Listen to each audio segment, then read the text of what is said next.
Hello, my name is Teresa, and I'm an AmeriCorps Financial Grants Manager. Welcome to the AmeriCorps Budget Overview. We will go over the following topics: budget policy, national service criminal history checks, budget instructions, best practices, and we will provide additional resources to enrich this training. So, let's go over your budget resources. So first off, you have your Youth Build AmeriCorps Financial Management Manual, and that's newly updated, and you can find that at myouthbuild.org, along with other fiscal policies and resources and forms. But in that manual, you can find our budget policy, budget instructions, and information about the budget modification process. Budget policies and requirements. You can refer to the subgrantee budget policy within the AmeriCorps Fiscal Manual for the requirements involved when building your program's Youth Build AmeriCorps budget. Programs typically build their first draft Youth Build AmeriCorps budget prior to the start of each grant year. An Excel workbook template is provided, which includes program-specific info such as the grant award amount and member slots. Once the draft budget is prepared, the program's AmeriCorps financial manager will review to ensure that slots are allowable and allocable. There are no potential issues of non-compliance according to uniform guidance and AmeriCorps terms and conditions. Sources of match are clearly identified and allowable. National Service criminal history checks have been completed for all covered positions, and administrative costs are appropriately calculated and applied. We will go over allowable costs. A cost is allowable if it is reasonable and budgeted for under the grant. It complies with generally accepted accounting principles. It complies with uniform guidance. It's not charged against any other grant, and it is treated consistently with other costs incurred, and finally is documented. Allocable costs. Allocations should be based on actual costs and on the principles of equity and reasonableness. It is incurred specifically for the AmeriCorps program if it benefits both the program and other work. It is distributed fairly between the grant and another funding source, and it is necessary to the overall administration of the program. MASH, subgrantee share.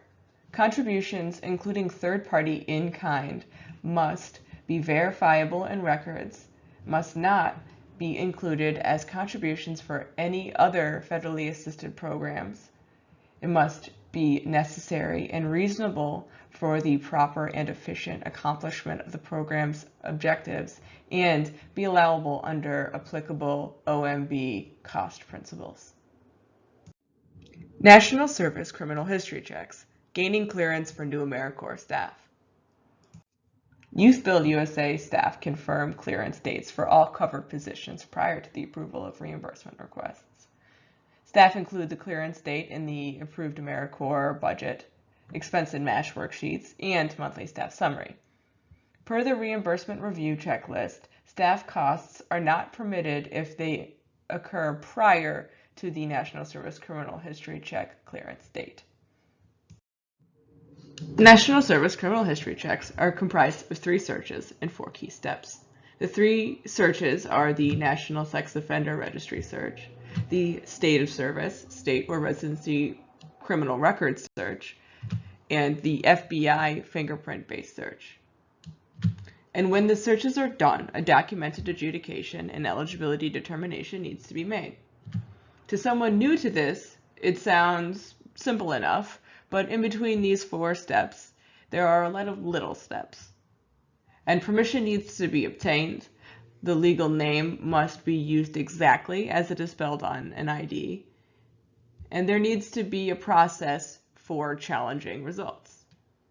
Our team has identified 12 ways to make a mistake in completing and documenting this process. If a mistake is made, it's a non-compliant National Service criminal history check. And that means it's a disallowed cost, staff salary, and member living allowance. Building the budget. Overview of the budget workbook and budget subsections. Our budget has an overview at the top where you can check various information about your grant, including your grant award, slot allotment, your site and eGrants ID, your provided admin rate, and your monthly reimbursement due date. It is important to check this section before starting the budget to make sure the information is correct. Next, let's go over some basics. Each line item of your budget is capped off by these three sections, and it's important to understand how they function so you can complete your budget correctly. The total amount should reflect what is reported by you in the line item, including any calculations you present. Please note that you should round to this section to the nearest dollar when needed. Then the expense section is manually filled out by you and should be the portion of the total amount that you wish to bill to AmeriCorps. Then the match calculation is automatically determined by subtracting expense from total amount. This section is not and should not be entered or manipulated manually. Now let's start looking at how to budget staff. It is important that all information be reported accurately, so please provide a full staff name, full titles, and a position description that ties that staff member to AmeriCorps in a clear way. Please note that you do not need to fill out the clearance date section, as this process is handled internally at Youth Build USA. After you've identified the staff members, you need to identify the annual salary and the percentage of time that each staff member will be billing to AmeriCorps. The percentage should be an estimate to the best of your ability on how the staff member will be billing their time month to month. Staff members should be reporting actual hours worked, so your budget does not have to line up perfectly with how staff report their time. All staff members require national service criminal history checks in order to have their salary be allowable. As such, we require NSCHC documentation to be reviewed before we approve a budget that has staff time on it.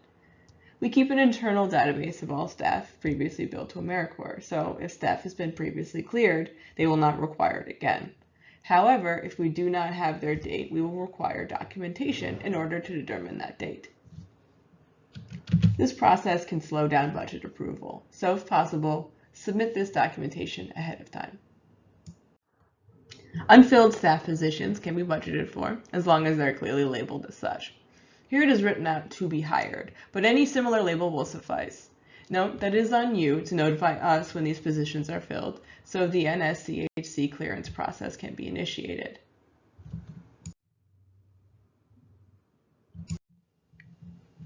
The member and staff travel section should be used for all costs associated with these parties traveling outside their normal work environments.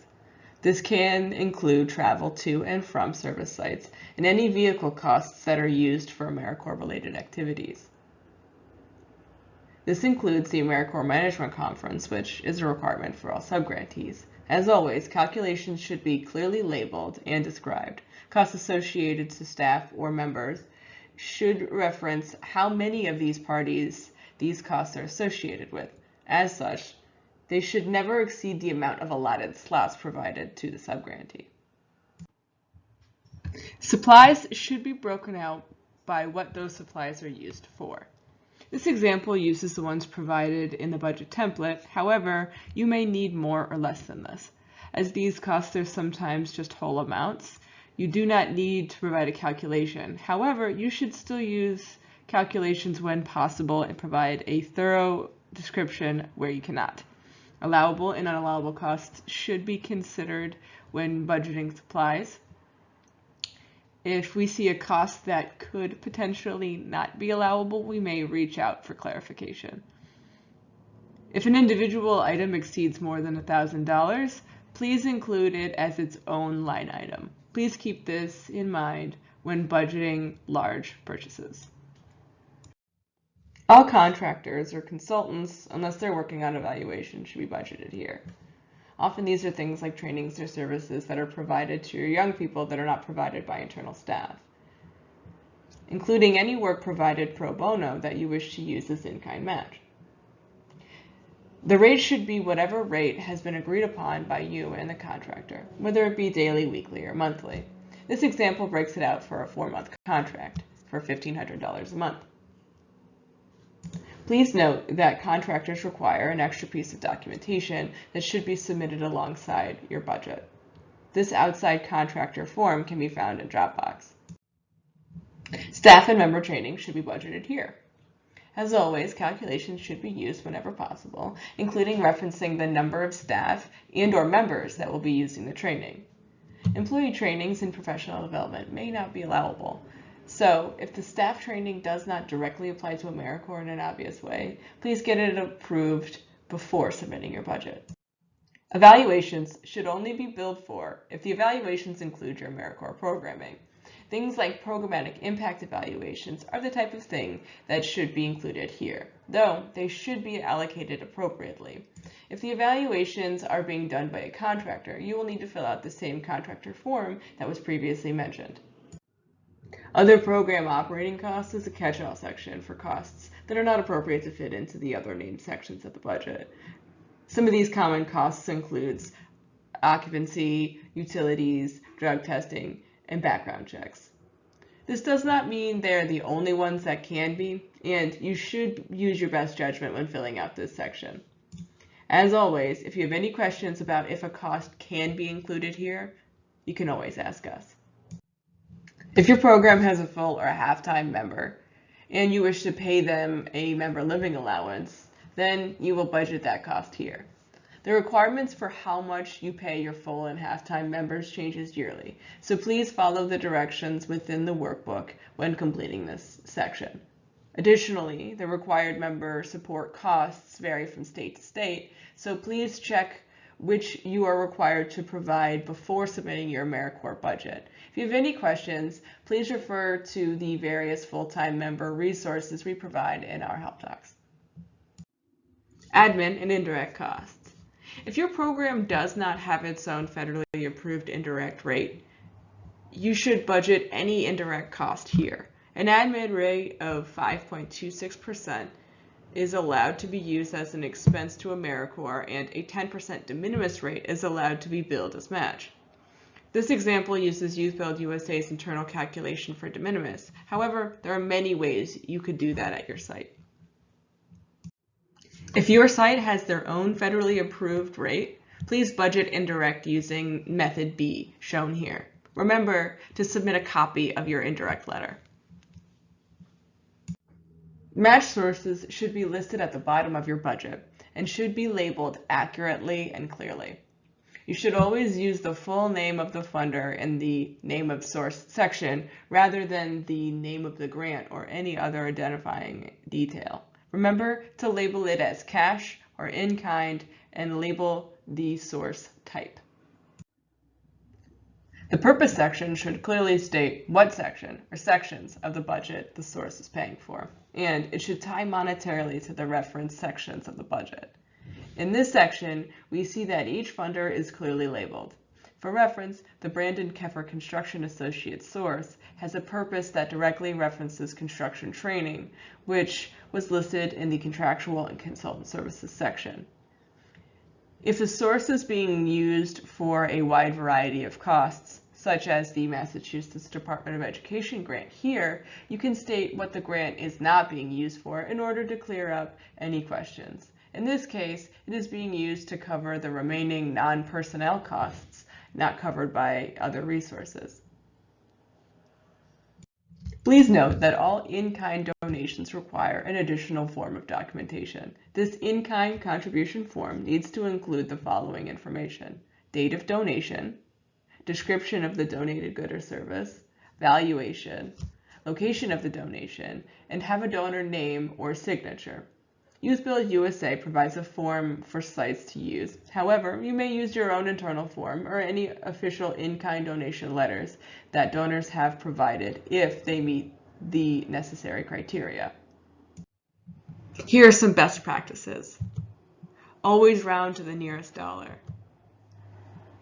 Please don't wait to be asked. Submit all extra paperwork alongside your budget. Always keep RAD in mind, budgeted costs, need to be reasonable, allowable, allocable, and documented.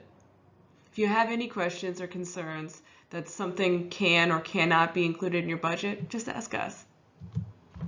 Remember that your budget is just an estimate to the best of your ability on how you will be spending over the course of the grant year. Budget modifications, reasons for budget mods, and how to initiate one. Budget modification. The subgrantee must obtain approval from UseBuild USA prior to incurring costs for budget line items not initially included in the approved.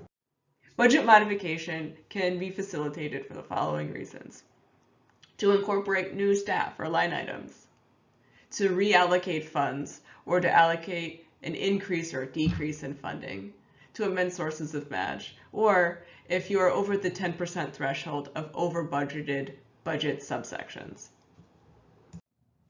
Here's the administrative flow of a budget modification. First, the subgrantee notifies the AmeriCorps Financial Grants Manager via email with the reason for the budget modification, as well as a copy of the most recent AmeriCorps reimbursement workbook. The modification will take place within the most recent workbook to include your year-to-date expenses in the finalized workbook. Second, the AmeriCorps Financial Grants Manager will send an unlocked version of the most recent approved workbook. Next, the subgrantee will make the necessary modifications to the budget and send links to the budget worksheet to the AmeriCorps Financial Grants Manager once complete. Finally, the AmeriCorps Financial Grants Manager will review and may provide feedback or requests for revisions prior to the approval of the workbook.